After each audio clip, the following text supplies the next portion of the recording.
From Al-Shabaka, the Palestinian Policy Network, I am Yara Hawari, and this is Rethinking Palestine.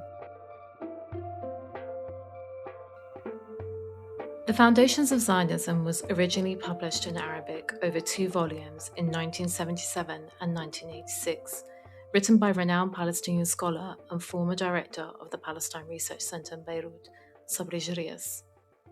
This work is an intimate analysis of the ideology of Zionism, its foundations and beginnings, and the institutions and prevailing narratives that supported its eventual manifestation in the establishment of the State of Israel. Drawing on primary sources as well as Sabri's own expertise as a scholar and lawyer who lived through the Nakba, graduated from the Hebrew University in Jerusalem, and then later served in the PLO, this work was and continues to be a vital contribution to literature on Zionism. Decades later, on October 7, 2025, The Foundations of Zionism was published in English for the first time by Liberated Texts in a collaborative series with Ebb Books, who notably have also published translations of Ghassan Kanafani's writings. The translation of The Foundations of Zionism was done by none other than Sabri's daughter, Fidat Jiryis, who is also the author of a memoir titled Stranger in My Own Land. To discuss the significance of this work and its translation and publication in English on Rethinking Palestine is none other than Sabri Jiryis himself.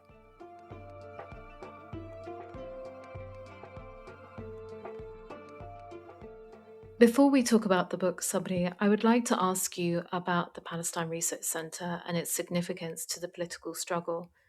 The center was set up by the PLO in 1965 to serve as a hub for Palestinian intellectual production and to conserve and archive source materials on Palestine and its people. Why was it important to have a research center that was explicitly tied to the political struggle? I would reverse the question. Why it is not important? Of course, it is important. I'll tell you what. Then, the day the Palestine Research Center was established, the decision was taken to establish it. I got my lawyer's license in Israel on the 28th of February 1965, exactly the same day the decision was taken by the executive committee of the PLO to establish the research center. And at the same day, I was in Jerusalem and I got my advocate's license. As far as I know, and I think I know well, it was very clear and it was very mature that they established this center. Because at that time, the Palestinians were dispersed everywhere. The Palestinian question was almost fading away, going away. All of Palestine was just taken away. I mean, you couldn't know it. You had part of it in Israel, part of it was the West Bank, which was, and the other part was Gaza Strip, which was under Egyptian military rule.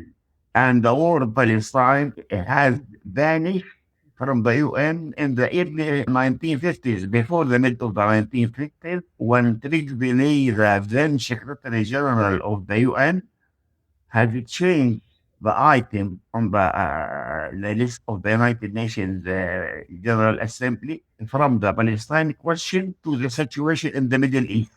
So the PLO wanted, under the leadership of Shukayri, the founder of the PLO, is that to have an institute to start researching the Palestinian question and documenting it.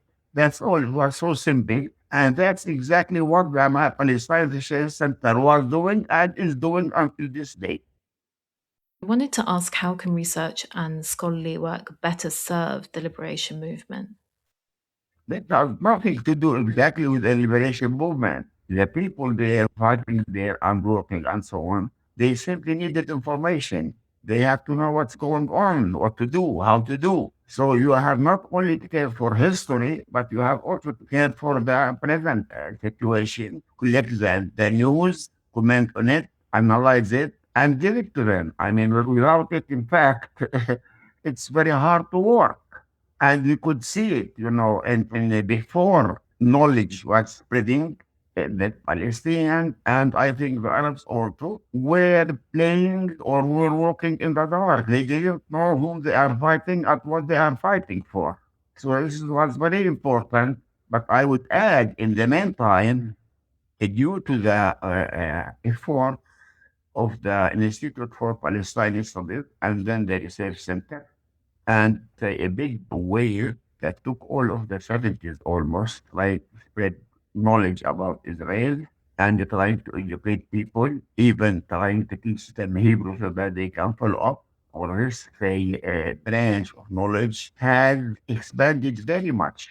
And today, for example, almost in all Arab important newspapers and even all Arab, most Arab institutes who deal with the Palestinian question, you see too much material translated or not from the very heart of the Israeli press, which is quite a very good thing to let people understand what is going on.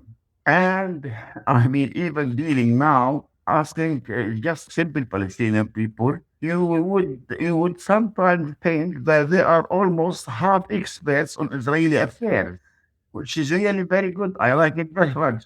Meaning, in this attitude, in this branch, in this activity, we really succeeded.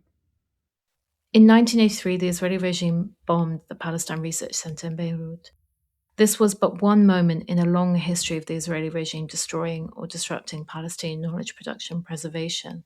Can you tell us about that specific attack? The attack was on the whole existence of the PLO, and we were attacked as other parts of the other PLO institutes. They didn't came to attack us only.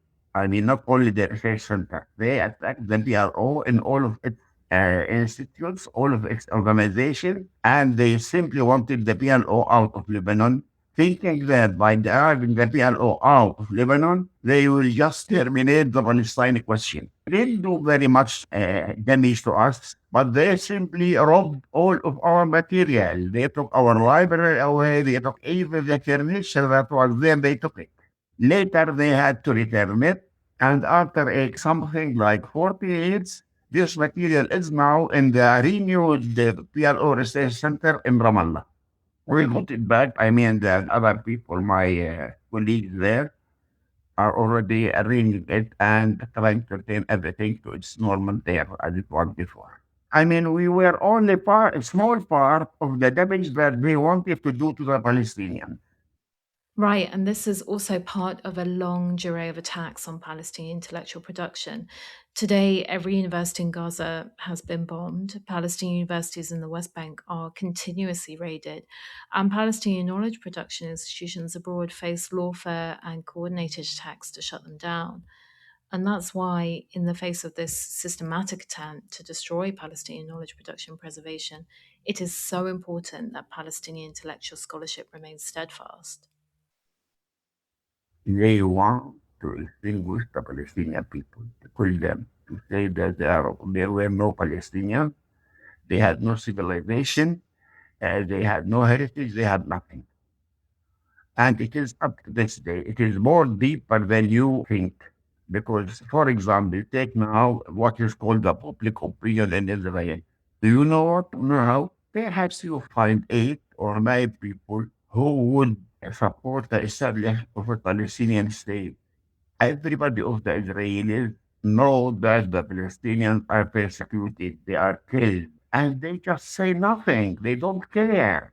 Even now, the Saudis say Israel should establish a Palestinian state so that we can go on for normalization with them. And then Netanyahu tells them, make a Palestinian state in your country, not here. So it is not only against Palestinian knowledge and history and so on, it is against the Palestinians, people themselves, per se.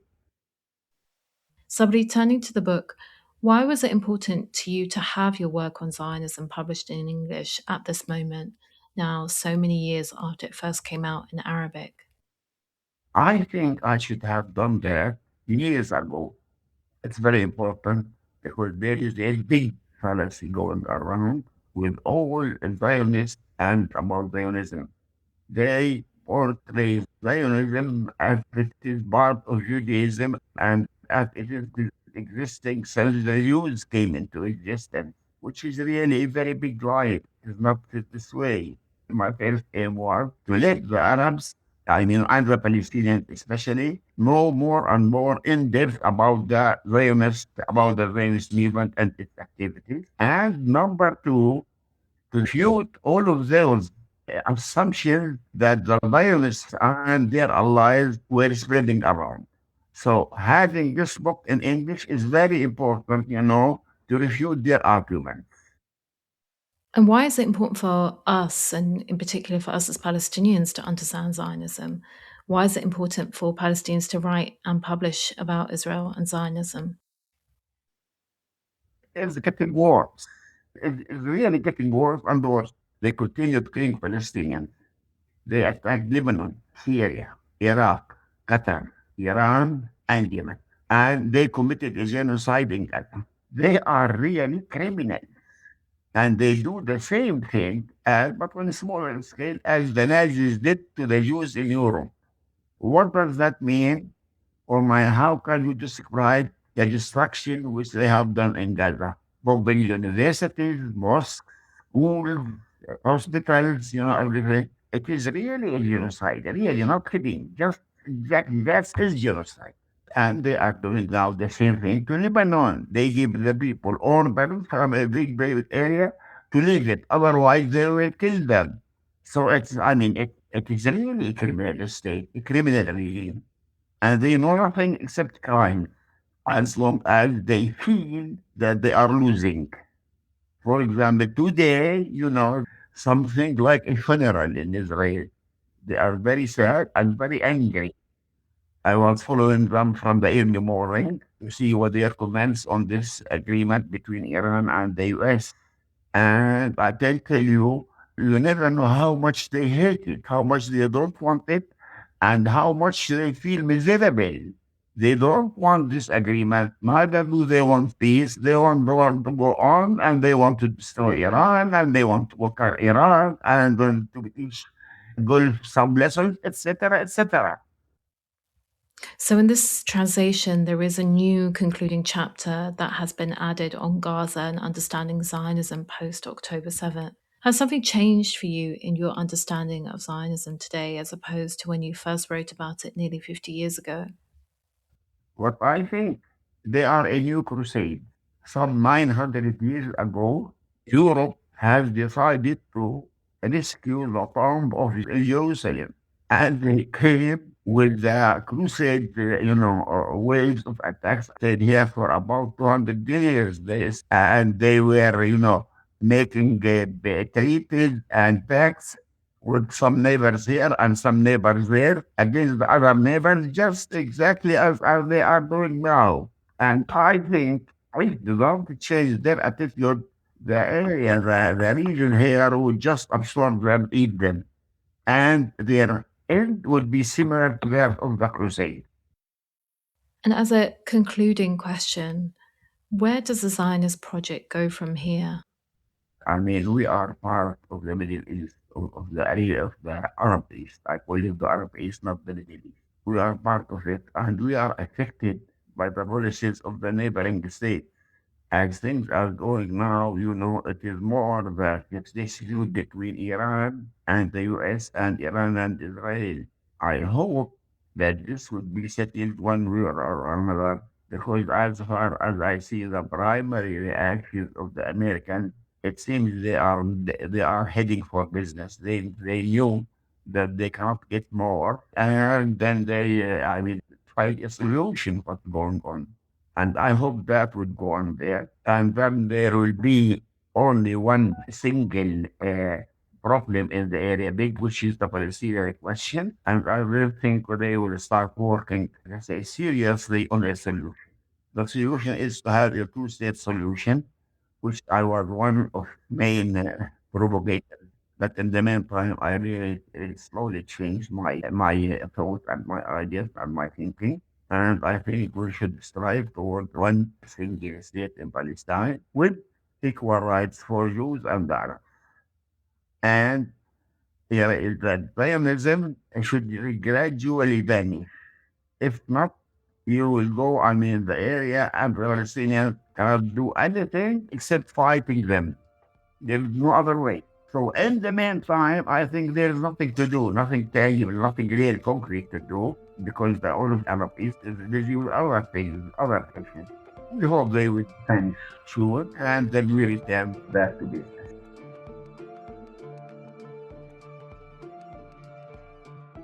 Rethinking Palestine is brought to you by Al-Shabaka, the the Palestinian Policy Network.